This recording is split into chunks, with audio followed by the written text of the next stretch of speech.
Hi, welcome to the video Creating Roles and User Domains. Previously we learned how to create custom modules. In this video we'll start by creating the pgsqladmin file and also the user rights. Then we'll see how to grant interactive shell access and generate skeleton user policy files.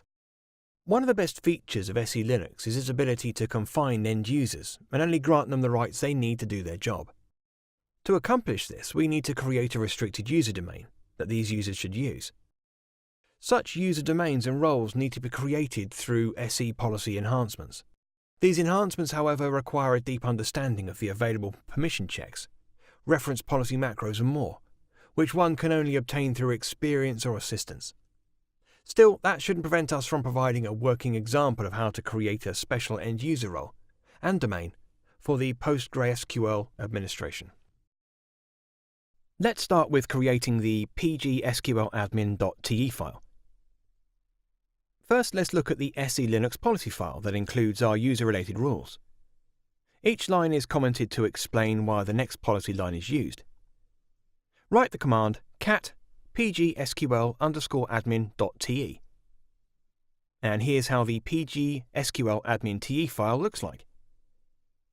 This policy file can be built using the reference policy approach and loaded. With this policy loaded, the pgsqladmin.r role and pgsqladmin.t type are now available.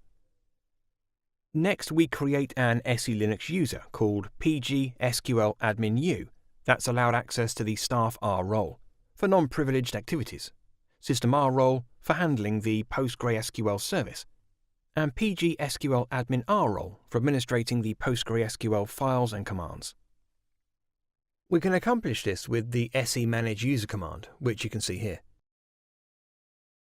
At this point, we assume that you have mapped this to Linux users, and the Linux user is called Jane Doe. We assign the pgsqladmin.u SELinux user to her with this line of command. Now we need to reset the contexts of the user, as the contexts of all files now need to be changed. We use restore con for this. Finally, we need to edit the sudo ers file so that every command the user launches through sudo will be with the pgsqladmin.r role and in the pgsqladmin.t domain. Now, change the directory to etc, then ls. This is the sudo ers file. Have a look at this line which I just inserted.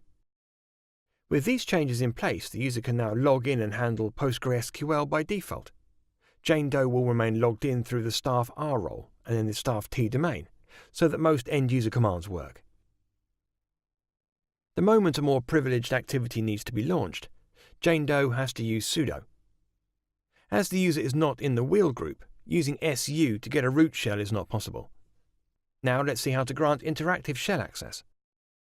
Eventually, users might want to ask for shell access, either indirectly through sudo or perhaps immediately after login so that users can log in to the pgsqladmin.r role directly.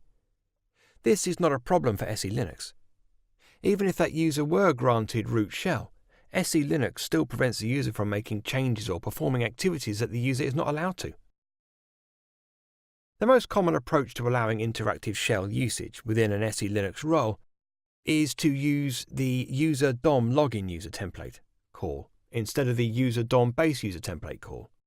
If the generated role is a more privileged administrative role, it might be even better to use user DOM admin user template. By switching the template that is called in the policy file, which is pgsqladmin.te in our case, additional SELinux rules are added that are meant for more interactive use. If we want a user to be logged in directly to the new type, a few more changes are needed. Firstly, we need to create a default context file for the SELinux user in the etc/SELinux/MCS/contexts directory. We can work from a copy and substitute staff R with pgsqladmin.r everywhere.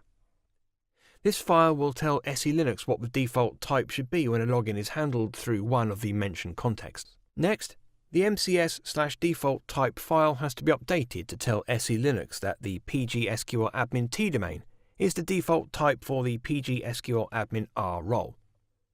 With these changes in place, we can update the role mapping for the user to only contain pg_sql_admin r system r. And yes, don't forget to reset the contexts of the user files afterwards. Here's the command for what we discussed just now. Let's press enter. Finally, let's look into generating skeleton user policy files. The SELinux user space utilities offer a tool that generates skeleton files for custom policies. This tool is called SEPolGen or SEPolicyGenerate and is provided through the Policy Core Utils devel package in RHEL. To generate a skeleton file for the pg_sql_admin role, we can use the --term_user option to generate code for interactive users. So let's execute this command. Here, the first 3 files are the same files we created earlier on. The 2 additional files allow administrators to quickly introduce the generated policies on their systems. The pg_sql_admin SELinux.spec file is used to build RPM, originally named Red Hat Package Manager files, allowing administrators to deploy custom policies through their standard software lifecycle management system.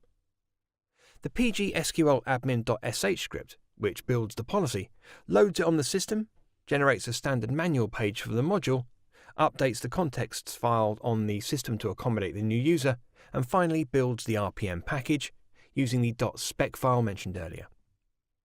The use of SEPolGen or SEPolicyGenerate allows administrators to easily start off with a common set of policy files.